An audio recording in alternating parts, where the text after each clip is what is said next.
Donatien Alphonse Francois de Sade, o mejor conocido como el Marqués de Sade, es un famoso escritor francés. En realidad ya es demasiado famoso, dudo que necesite presentaciones, pero se puede resumir como un pervertido y controvertido escritor tan escandaloso que fue perseguido por sus obras literarias. Era adicto a los placeres carnales y evidentemente sus obras eran de esa naturaleza. Toda su frustración la cargaba en sus relaciones íntimas, era un tipo de burdel en burdel, venía de una familia bastante bien posicionada y cercana al rey, así que sus aventuras eran un escándalo. Incluso después de casarse a los 22 años, que justo por esas fechas fue arrestado por orden del rey por haber abusado y sodomizado a una joven en contra de su voluntad. Ese fue el primero de su historial de encierros a lo largo de su vida por depravaciones similares. ¿Y a qué viene todo este cuento? Pues que la película que revisaremos hoy es una adaptación / biografía de la aprehensión del perverso marqués, o al menos de las últimas. Marquis de 1989 de Henryk Sienux. De seguro la has de conocer ya. Está en tops y listas de películas bizarras o asquerosas. Es bastante conocida en el ambiente de films raros.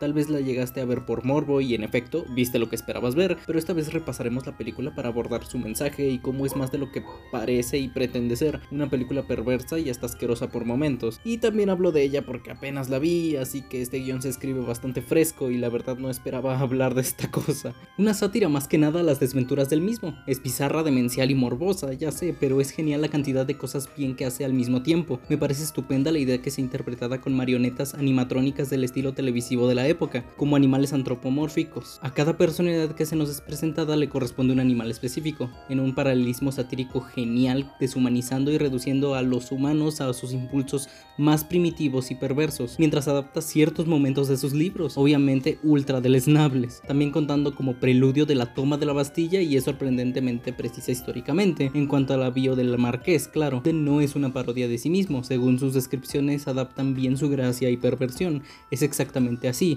es una caricatura, no adapta fielmente los hechos, obviamente, es una amalgama de fragmentos de sus libros conocidos y sus antecedentes reales, no cuenta sus enredos familiares o sus idas y vueltas de prisión en prisión, porque vivió encerrado mucho tiempo en distintas etapas de su vida, era justamente como es representado aquí, el perro noble de la realeza, el perro en celo diría yo.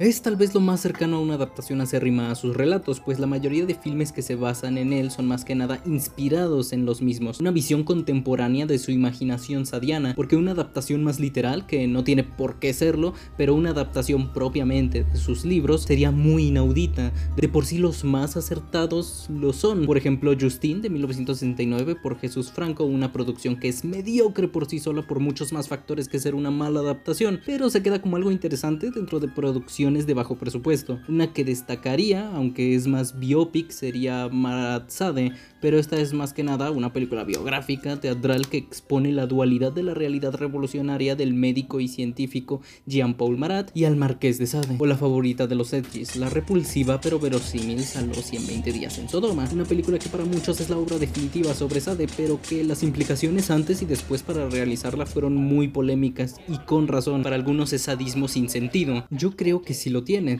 un objeto de crítica, pero es excesiva incluso para ser lo que es, ya que aparte todos estamos de acuerdo que desde hace mucho tiempo es muy redundante hacer críticas a los fascistas y al consumismo, ¿no? Todos sabemos que son los malos. Sade es de esa clase de escritores que solo funcionan en la literatura. Hay veces en las que así están mejor, por eso hay tantas formas para representar lo que quieres. Los medios son lenguajes diferentes y traducir ciertas obras a otros lenguajes implica eso mismo, adaptarse. Traducir un libro o un guión cinematográfico implica limitar las características de un lenguaje para trasladarlo a otro. La sensación de las descripciones textuales o del simple cambio de página no existen en el cine. Es como intentar traducir un texto del inglés al español de forma completamente literal. Eso es un error. Adaptar obras no solo de Sade sino de otras obras controversiales sería hasta despreciable, como la famosa Lolita por ejemplo. Y no porque una película sea grotesca significa que sea atrevida e injusta su censura. Por más amor al arte o fidelidad de las imágenes que tengas, existe cierta responsabilidad en lo que representas y el cómo lo haces. Puedes recurrir a representar lo que quieras de una forma creativa sin perder la intención de lo que quieres transmitir, que es que sea grotesco, sádico o perturbador, sin romantizar. El cine da para mucho más que para hacer un copia y pega literal de texto a imagen, o bien hacer una mímica de lo explícito para cruzar la línea de lo moral, como hizo el material del que te estás basando. Incluso eso puede decir mucho de la expertise de un autor. Esta película, por ejemplo, cuenta con segmentos de stop motion para ilustrar el ensayo del marqués, narrando diversas escenas violentas con una sensibilidad y labia inigualable, que enamora, vaya, en una sátira crítica y aguda, violenta y burlesca para ridiculizar estándares sociales con un fin moralizante. Su tendencia paródica es su exageración en el hecho de deshumanizar a los personajes representándolos como animales, pero hacen una fiel representación de los escandalosos tabúes de la política francesa, en el que el héroe sádico es representado de forma desagradable a niveles enfermos. De alguna forma vanagloria al personaje de Sade, lo cual no quita que era un maldito, lo hace en tono burlesco, sigue estando allí por todos sus crímenes sexuales y literalmente piensa con el pene, que es el mayor atractivo para la audiencia a la hora de mencionar esta película. Colin, su pene es tan brillante como su portador. La película divide el yo. Sade y su miembro son compañeros que se padecen, criticándose entre sí pero soportándose porque de una u otra forma siguen juntos en esto. Son dos mentes y ambas piensan individualmente. Sade intenta reprimir a Colin ya que es su parte más perversa, mientras que él mantiene su postura elocuente de un pundor y galanura.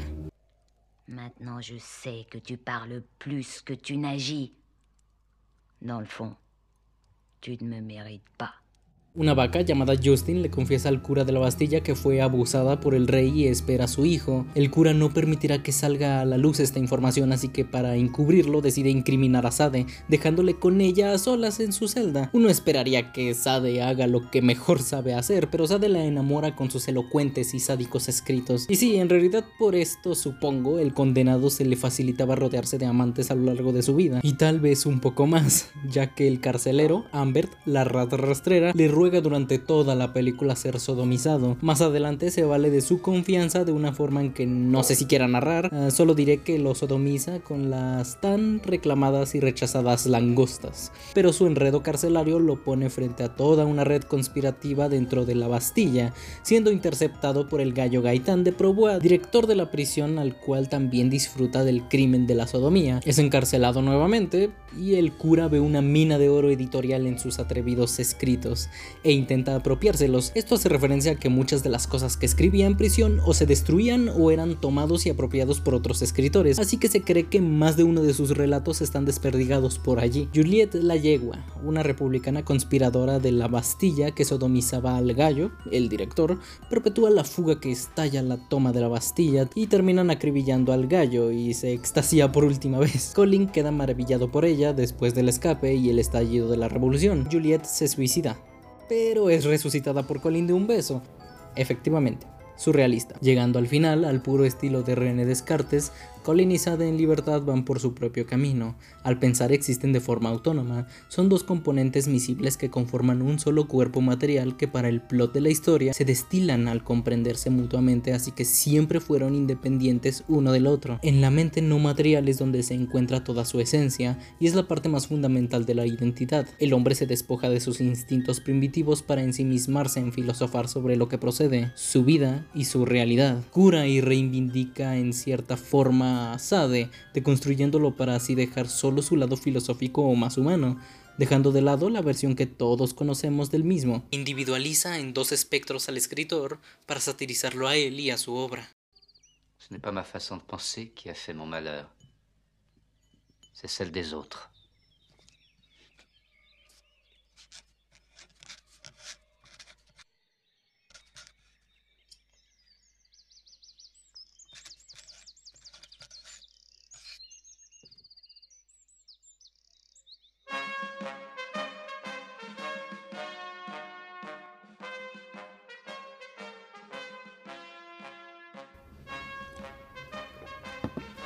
Wow, esa es de las cosas más horribles que he presenciado, o al menos entra en el top 32.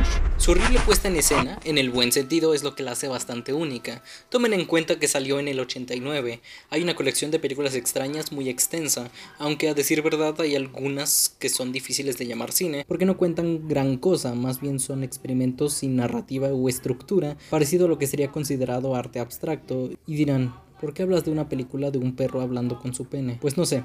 Es lo último que he visto y porque más de uno debe hacerlo, supongo.